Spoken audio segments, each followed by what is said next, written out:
Bonjour à tous et bienvenue sur Stator. Aujourd'hui, un petit essai assez exclusif puisqu'on est les premiers en France, certainement, et pas en Europe parce que j'ai vu elle est déjà commercialisée en Espagne. Mais on va essayer aujourd'hui la Yudo 3 et on part d'un petit point un petit peu insolite. On part du parking privé du Sentier Chemin d'Assy, tout simplement parce que cette voiture est vendue par BVE.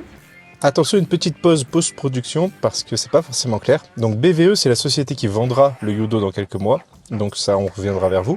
Mais la voiture, elle est déjà disponible aujourd'hui en location chez LVE, donc location véhicule électrique. C'est une société spécifique sur la location de voitures électriques à La Réunion. Le lien, on vous le met dans la description et je vous laisse reprendre la vidéo. On y va? On se retrouve au col de Bellevue.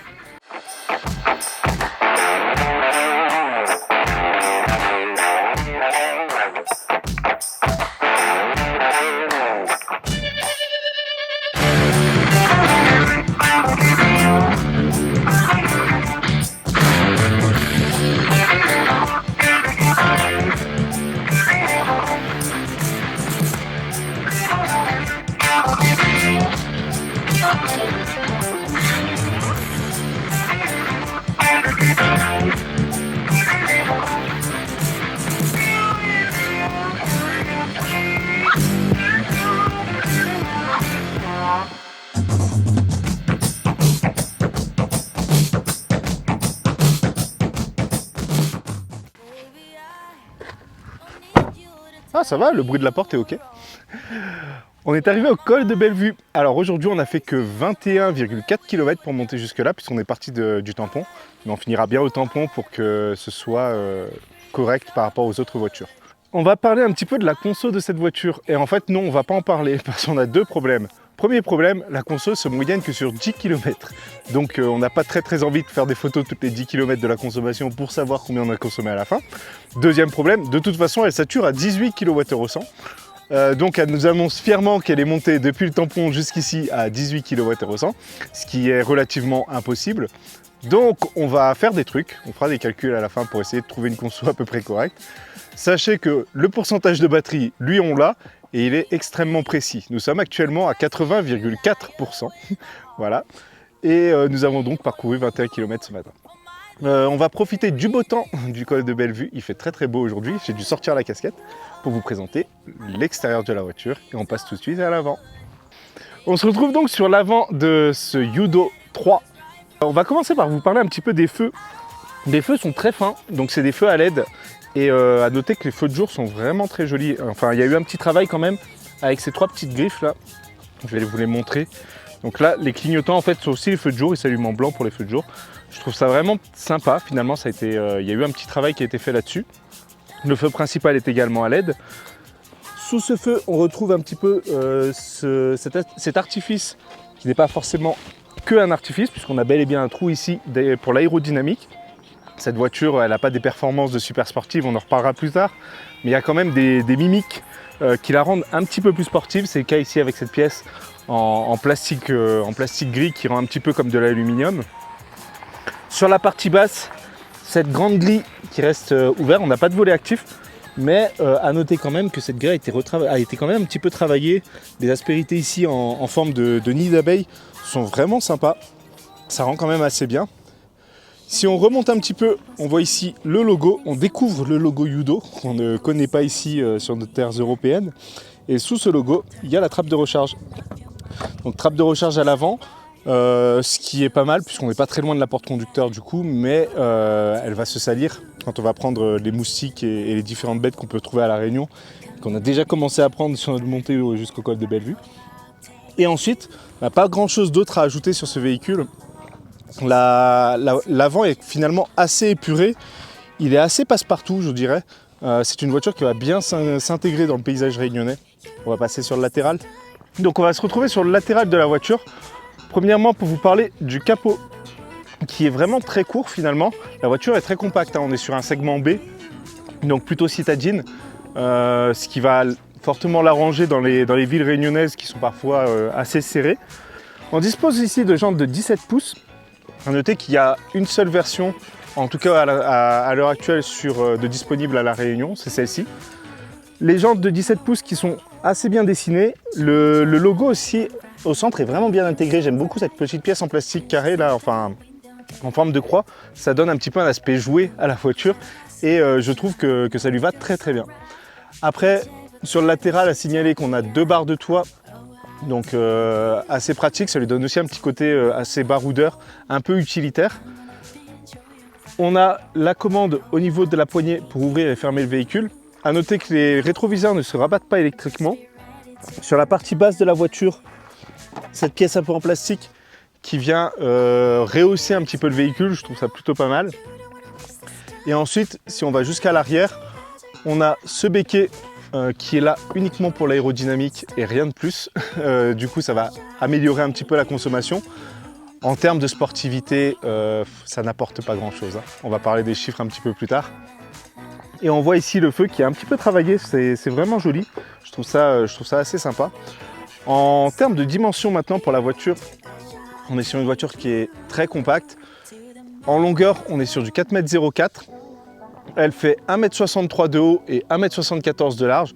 Donc une voiture pas très large, pas très longue, assez haute pour son gabarit. Sincèrement, ça permet de libérer quand même pas mal d'espace à l'intérieur. En tout cas, une impression d'espace, ça c'est vraiment pas mal. Mais on reste vraiment sur une citadine. On va passer à l'arrière, on va parler du coffre. Avant de commencer sur l'arrière, un point important que je n'ai pas précisé, la garde au sol du véhicule, elle fait 16,5 cm, ce qui est assez élevé finalement, compte tenu de la taille de la voiture. Ça en fait presque un passe-partout, donc c'est vraiment pas mal. Au niveau de l'arrière de la voiture, alors il y a du travail qui a été fait, il y a des sculptures, voilà, mais sincèrement moi ça ne me plaît pas. Après c'est un avis personnel.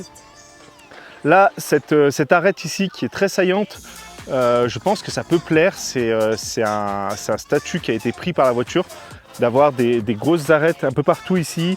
Là, c'est pareil sur cette partie-là. À noter que toute cette partie-là, elle est rétro-réfléchissante, mais elle ne s'allume pas. Les feux sont vraiment concentrés sur cette partie ici de la voiture. On a ici les feux de jour et les feux stop, les clignotants sur la partie haute. Et en bas à droite, on a le feu de marche arrière. Ici au milieu, avec ce design un petit peu Formule 1, hein, il faut le dire, sur les Formule 1 on retrouvait ça. C'est en fait le feu anti-brouillard. Sincèrement, ça me fait un peu rire, ça me fait sourire d'avoir ce genre de design. Ça me rappelle un petit peu l'esprit des voitures sans permis, où on va trouver des gros pots d'échappement alors que les voitures sont limitées à 40 km/h. Là, on est un petit peu dans le même esprit parce que la voiture, elle ne se veut pas sportive, mais elle a un petit peu des mimiques de sportive comme ça. Pareil avec ce diffuseur qui a été vraiment travaillé finalement, qui lui donne vraiment un aspect sportif, mais c'est pas vraiment le but de la voiture. A noter tout de même, malgré la forme non aérodynamique de la voiture, il faut le dire, il n'y a pas d'essuie-glace. Le truc qui se balance de droite à gauche pour essuyer la vitre. Donc par temps de pluie, je sais pas comment ça va se passer. Peut-être que le béquet va protéger la vitre et que du coup on y verra quand même quelque chose. Mais en tout cas c'est vraiment pas pratique, c'est dommage de ne pas en avoir mis. Au niveau du coffre maintenant, hop, à noter qu'il faut bien ouvrir la voiture pour avoir le coffre. On dispose d'un coffre qui fait 330 litres, donc c'est loin d'être mauvais, hein. C'est même plutôt un bon score compte tenu de la taille de la voiture.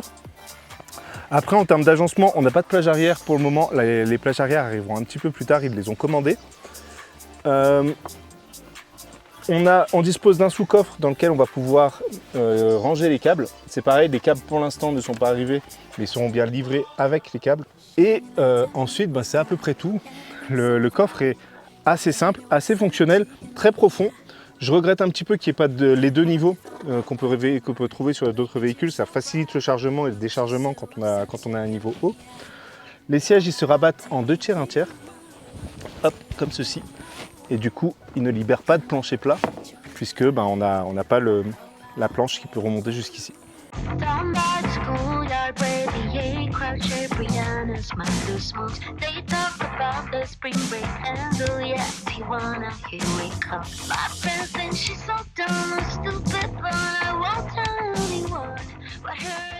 Alors on se retrouve à bord de Yodo 3, c'est son petit nom, pour vous parler un petit peu de la régène en dressant des plaines tranquillement. Donc au niveau de la régénération, on a 3 niveaux, on a faible, mid et forte. Donc en faible, on n'est pas en roue libre, mais pas loin, c'est assez léger. Ça reste plutôt élevé malgré tout pour un niveau faible en tout cas. Après, sur le niveau fort, on va avoir une vraie régénération très élevée, comme je les aime. Donc ça freine très très fort, ça c'est très bien. Par contre, ça va pas aller jusqu'à l'arrêt. Donc là, si je lève le pied, on va ralentir fortement. Je vais juste pas trop le faire longtemps parce qu'il y a des voitures derrière. Mais grosso modo, on va ralentir jusqu'à 5-10 km/h. Mais c'est très fort, donc ça me plaît. En termes de ressenti de régénération, ça me plaît bien. Ce qui me plaît beaucoup moins, c'est que c'est pas dosable au pied. C'est-à-dire qu'en général, avec les voitures qui ont une très forte régénération, si on appuie légèrement sur l'accélérateur, bon, on diminue la régène, mais on continue de régénérer. Ici, dès que j'effleure l'accélérateur, je passe de très forte régène à accélération. Et du coup, ça met des à-coups. Et en conduite, c'est très désagréable. Et pour les passagers, c'est encore plus désagréable. Donc, je vais essayer de vous le faire ressentir avec la caméra de Pierre-Guy. Donc là, je suis en régénération. Hop, j'appuie très légèrement et on a bien ce petit à-coup. On voit le nez qui se lève un petit peu. C'est vraiment pas optimal en termes de conduite. Donc, pour moi, ce sera la seule voiture que je vais conduire en régénération faible, même dans la descente des plaines, et où je vais utiliser du coup le frein. Parce que la régénération forte est juste indosable. L'avantage, c'est que naturellement, même en utilisant le frein, on le voit sur le compteur, la régénération augmente quand j'appuie dessus. Donc on va avoir une autonomie qui sera pas différente de si on était en régénération forte. L'inconvénient, c'est que il n'y a pas la conduite à pseudo une pédale. On va pouvoir juste lever le pied pour prendre les virages. Ça, c'est un peu embêtant. Mais c'est comme ça. C'est pas dit que ça reste comme ça, puisque Yudo étant une marque chinoise, les Chinois ils sont très forts pour mettre à jour leur voiture très très vite. Donc peut-être que entre le moment où je vous parle et le moment où la voiture sera vraiment commercialisée entre guillemets, ça aurait évolué. C'est vraiment une gestion soft, c'est une gestion logicielle. Donc c'est pas, il y a pas de pièces à changer dans la voiture pour que ça s'arrange. Donc avec une mise à jour du logiciel, ça peut être corrigé. Ensuite, pour ce qui est de la prise de virage, etc., donc là on arrive dans la plaine des Palmistes, je vais pas pouvoir prendre de virage en soi. Sur les virages qu'on a pris jusqu'à présent, ça se passe plutôt bien. Alors c'est pas une sportive, hein, c'est pas une voiture de sport. On dispose de 100 chevaux en pic, un petit peu moins, 96 de mémoire. Et en puissance nominale, en puissance de roulage normal, entre guillemets, on a à peine une cinquantaine de chevaux. Donc c'est pas une voiture de sport. Clairement, c'est une voiture qui va vous permettre de vous déplacer dans un confort qui reste correct, avec des performances suffisantes. Sincèrement, même dans les plaines, même pour monter, on n'a pas été limité par la puissance de la voiture. Les 100 chevaux en pic suffisent largement à monter jusqu'au col de Bellevue sans aucun problème. Mais en fait, dès qu'on va prendre des virages, on sent que la voiture est, on est sur une voiture qui se veut vraiment confortable. Dès qu'on accélère un petit peu sur une prise de virage, on entend tout de suite les pneus qui crient, on a un sous-virage qui est quand même assez, un survirage qui est quand même assez élevé. La voiture a tendance à tirer tout droit, comme on dit. Voilà, c'est pas une voiture pour faire du circuit avec, clairement. C'est une voiture pour se déplacer tranquillement dans un confort assez correct. À 2, 3 ou 4 personnes, ça se passe très très bien. Ensuite, en termes de maintien et de confort des sièges, justement, on a un maintien qui reste quand même très bon. Hein, compte tenu encore une fois, des performances de la voiture, le maintien est même un peu trop bien, en fait, entre guillemets. Les sièges sont légèrement baqués et du coup, le maintien est vraiment très très très bon. On a un confort qui est assez bon aussi. On reste sur une voiture qui se veut sur un positionnement tarifaire agressif, donc une voiture qui se veut plus chère. Et donc pour ce prix-là, le siège est très bien. Après, naturellement, on n'a pas de siège, on n'a pas des sièges électriques ventilés, etc., massants. On n'est pas sur ce niveau-là. On est vraiment sur une voiture généraliste ou entry, comme on dit, le premier niveau, pour avoir un tarif vraiment très bon. Et malgré ça, on a un confort qui reste tout à fait correct.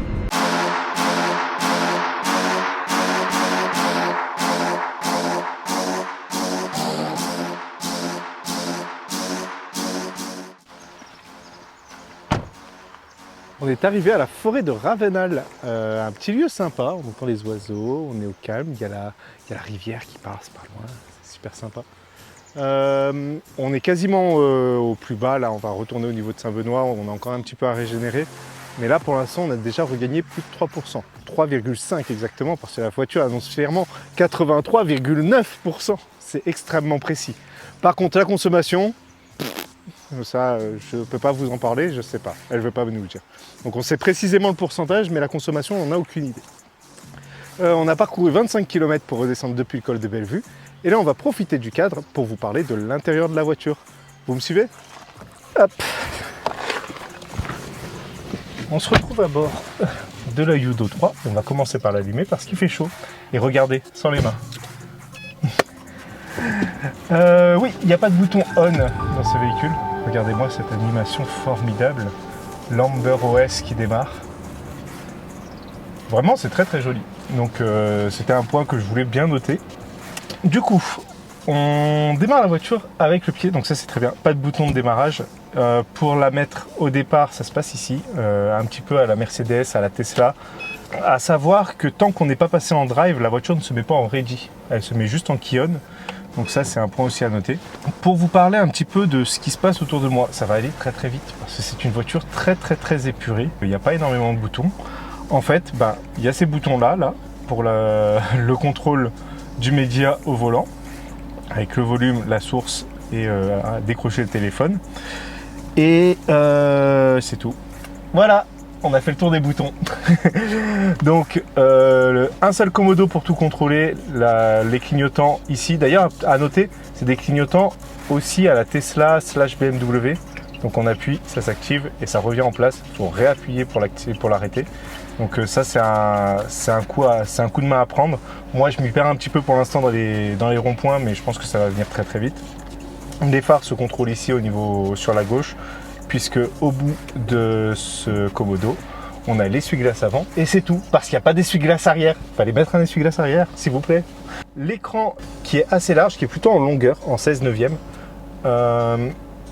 Donc très réactif. Sincèrement, ça se passe très très bien, ça réagit très vite, il n'y a aucun problème, il n'y a pas de temps de latence ou quoi que ce soit.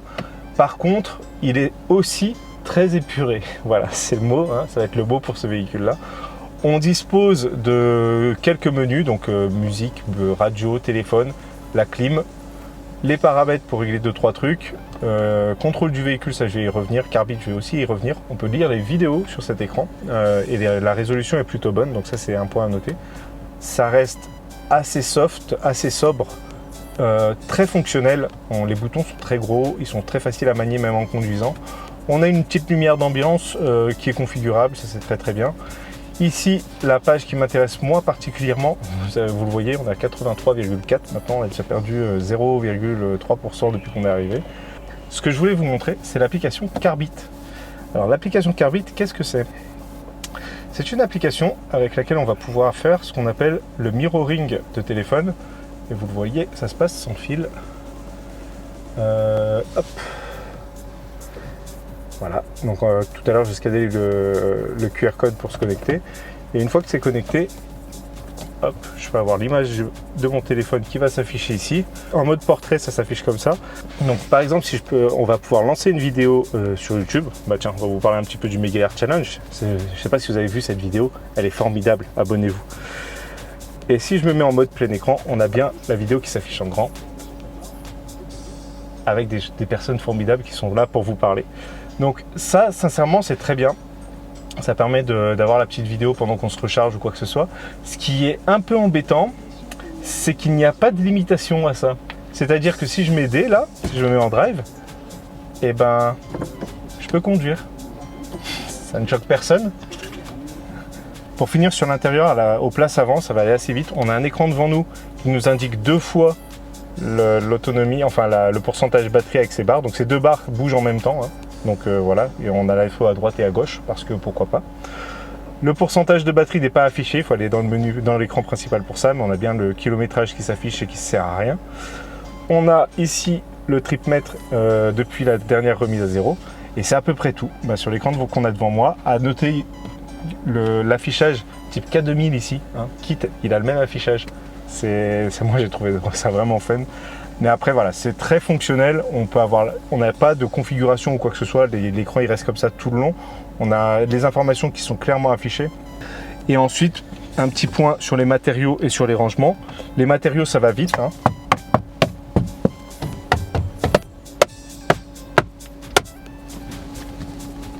Aïe. c'est du dur de partout, hein. Il y a très peu de soft. J'ai du soft au niveau de mes accoudoirs, donc sur l'accoudoir central ici et sur l'accoudoir ici. Et partout ailleurs, c'est du solide, c'est du dur, c'est du plastique. À noter quand même le travail qui a été fait ici avec cette pièce en imitation bois. C'est assez joli, ça rend plutôt bien sincèrement. Ici l'aspect aluminium c'est pareil, qu'on va retrouver un petit peu ici au niveau du tableau de la console. Ça se passe très bien, ça rend très bien. La petite LED en dessous pour la lumière d'ambiance. Et après, c'est à peu près tout en termes de fioritures entre guillemets. On est vraiment sur une voiture brute de basique. Et sur les rangements, on va disposer ici d'un espace pour ranger le téléphone. Hop. À noter qu'on a un chargeur induction ici. Donc l'iPhone de Fabien ici, il se recharge en induction et pas le mien parce que j'ai pas la recharge en induction. Sur la partie basse, un grand rangement ici avec quelque chose qui est un petit peu en caoutchouc au bout, donc ça bougera pas, les objets bougeront pas, c'est très bien. Un port USB pour la recharge finalement, puisqu'on n'a pas d'Android Auto. Ici une prise 12 volts. Ici aussi une petite poche pour le téléphone, pourquoi pas, moi je trouve ça sympa. On a ici deux porte-gobelets qui sont relativement petits, hein, c'est à noter, mais voilà, fonctionnels. Pour la clé ça se passe très bien. Un petit rangement pour les lunettes, ça c'est très bien, on l'a pas dans toutes les voitures. Sous l'accoudoir, la poche habituelle qui va jusqu'en dessous, donc assez profonde, pas très large. La voiture n'est pas large de toute façon, mais c'est largement suffisant parce qu'elle est vraiment profonde. On va pouvoir se vider les poches tranquillement, le portefeuille il rentre à l'aise. Et après en termes de rangement, c'est à peu près tout, hein, les habituels rangements dans les contre-portes, mais on n'a pas forcément besoin de plus.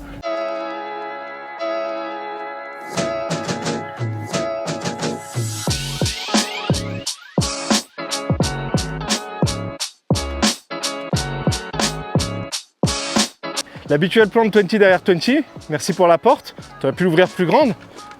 Ah non. Bon, à noter que l'ouverture n'est pas faramineuse.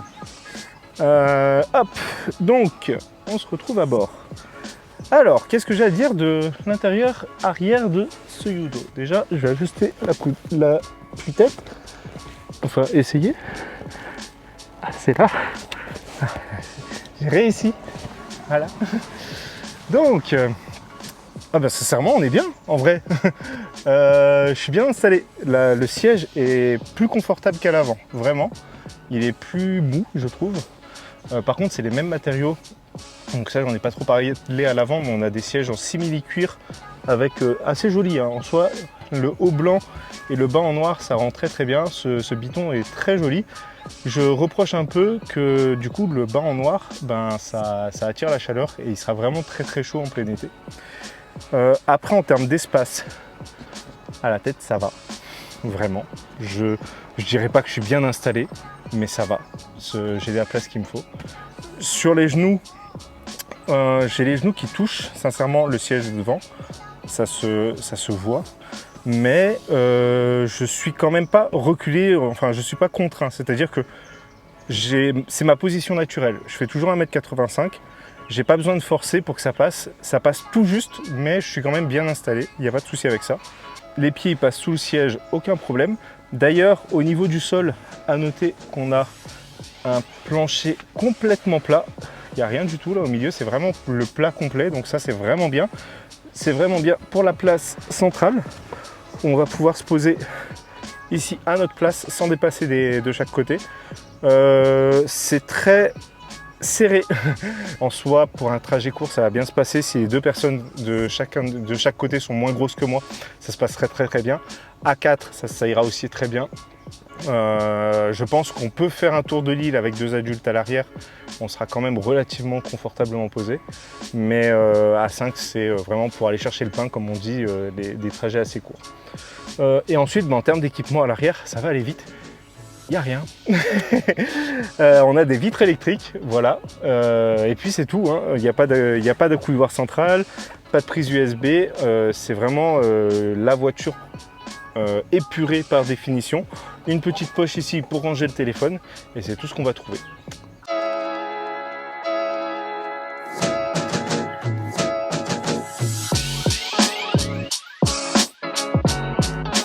On est arrivé à Saint-Denis, on est devant le CAT de Saint-Denis. Le moment pour nous de vous parler des chiffres qui caractérisent la Yudo 3. Mais juste avant, un petit point sur la consommation. Je sais pas. Un petit point sur l'état de la charge de la batterie. On est à 64%. À noter qu'au plus haut, on avait gagné jusqu'à 5% en redescendant depuis le col de Bellevue. Et on a parcouru jusqu'à présent 84,6 km précisément. Donc là, on va ouvrir le capot et découvrir ensemble ce qu'il y a comme moteur sur ce magnifique véhicule. Hop! Ah!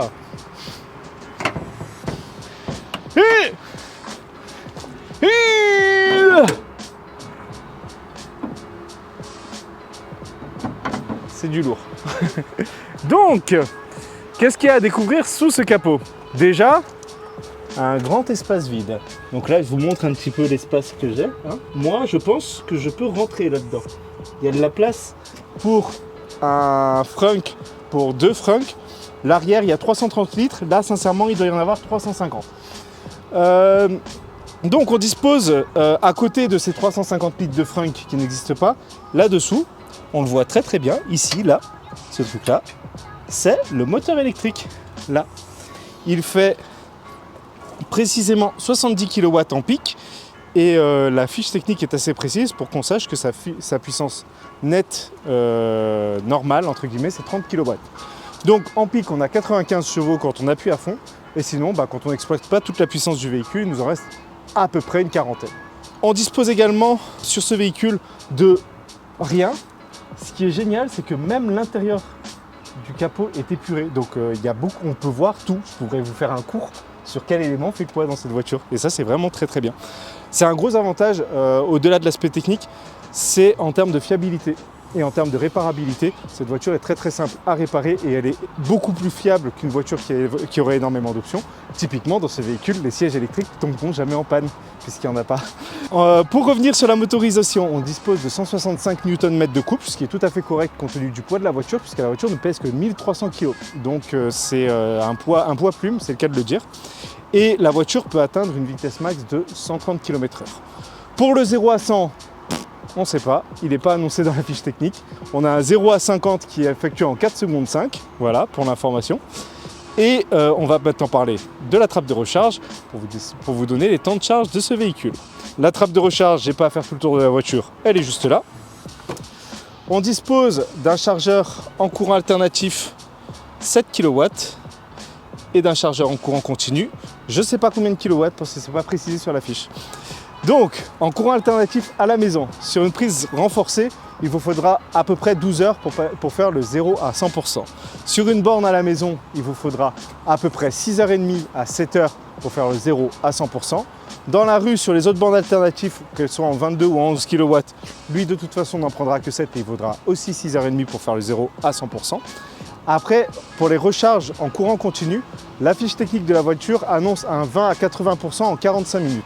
Sans préciser la puissance, sans rien préciser de plus. Ce qu'on peut retenir avec tout ça, si on prend en compte la taille de la batterie qui fait précisément 41,7 kWh, la puissance moyenne sur cette recharge, ce sera autour de 30 kW. Donc sur toutes les bornes de la Réunion, finalement, on aura à peu près le même temps de charge. Pour passer de 0 à 80%, il vous faudra grosso modo 1 heure avec cette version-là, donc en 41 kWh.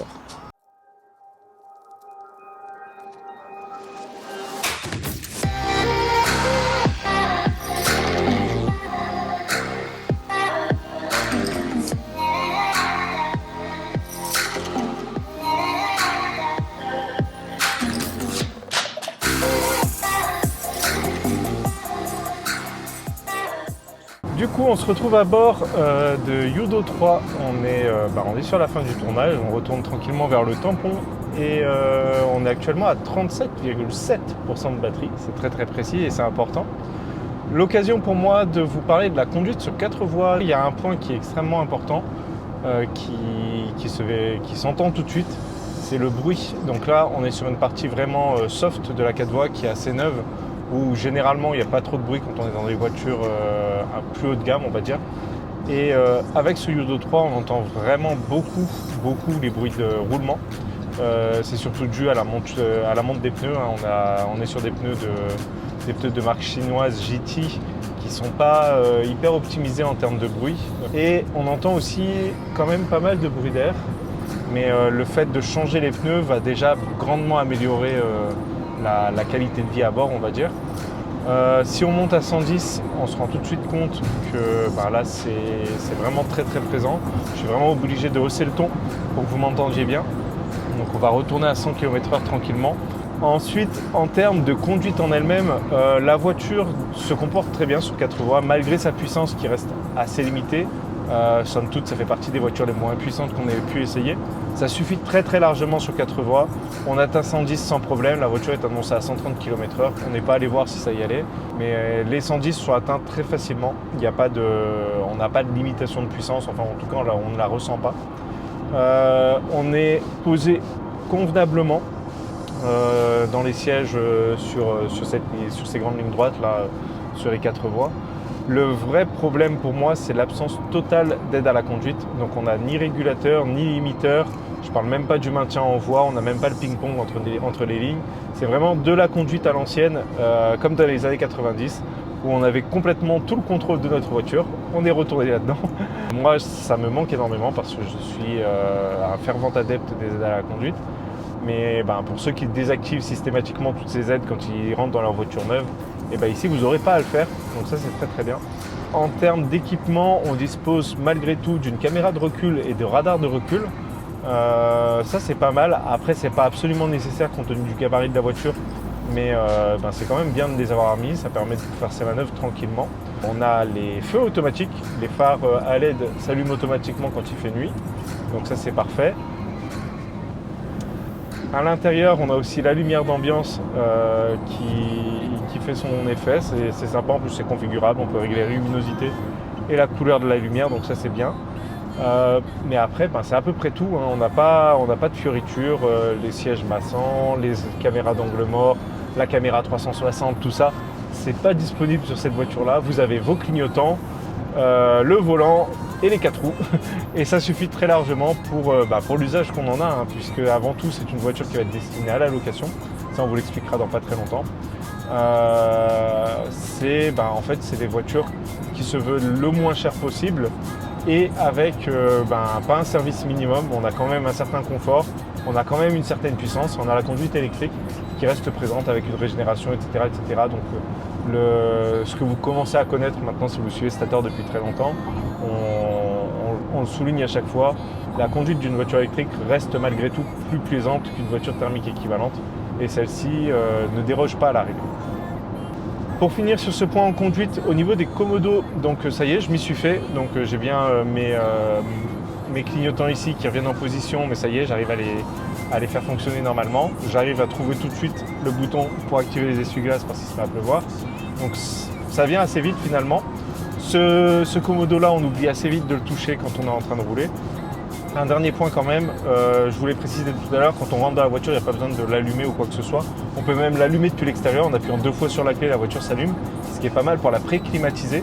Si par exemple on a besoin de partir dans 5-10 minutes, on peut lancer la climatisation à distance, c'est vraiment sympa. Mais il y a aussi un bouton pour l'éteindre, et ça manque dans d'autres voitures qui ont l'allumage automatique. Quand on rappuie sur parking 2 fois en s'arrêtant, la voiture s'arrête, elle se coupe complètement.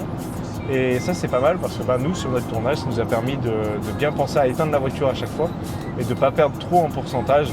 Là la voiture se coupait bien même s'il n'y a pas de bouton arrêt. Donc ils ont fait l'économie d'un bouton mais ils n'ont pas fait l'économie de la fonction et ça c'est très très bien. On va retourner à 110 pour pas trop tricher et on se retrouve au tampon. Baby, I don't need you to tell me you were wrong. Swear my mind. Et voilà, on est arrivé, on a fini notre tour de l'île. On est de retour sur le parking du sentier d'Assy. Vous pouvez constater qu'il fait super beau. Il fait toujours très très beau l'après-midi à Bras de Ponto. Donc un petit bilan sur notre essai d'aujourd'hui. On a parcouru 185 km et on a utilisé 80% de la batterie, il nous reste 20% là. Ça nous donne une autonomie WLTPI validée de 231 km précisément. Donc ce qui est pas mal du tout finalement, compte tenu de ce qu'on a fait subir à cette voiture. Il y a un dernier détail que je ne vous ai pas montré, et c'est extrêmement important, mais ceci, est la clé du véhicule. Je trouve ça très joli, ça fait c'est un petit jouet. Et ce jouet, il a un certain tarif qu'on ne connaît pas, malheureusement. Aujourd'hui, on ne sait pas à combien la voiture sera vendue, puisque comme je vous l'ai dit, elle va être proposée à la location pendant quelques mois. Elle sera vendue courant 2024. Au moment où on aura les tarifs, on vous refera une vidéo rapide pour vous donner au moins les tarifs de la voiture. Là, aujourd'hui, cette voiture, elle va être proposée à la location avec un prix de lancement de 20 € par jour. Donc ce qui est un très bon prix compte tenu des tarifs de location pratiqués à La Réunion. Au plus haut, donc en période pleine, etc., le prix va monter jusqu'à 35 à 40 €. Sachant que cette voiture est proposée par LVE, location de véhicules électriques. En tout cas, aujourd'hui, c'était 20. On a fait un tour de l'île où il a fait beau tout le temps, sauf à Bras de Ponto, parce que Bras de Ponto l'après-midi, c'est ça. On se retrouve très bientôt pour d'autres essais, au moins aussi exclusifs que ce Yudo 3. Et abonnez-vous, à bientôt les électrifiés. Salut! I don't want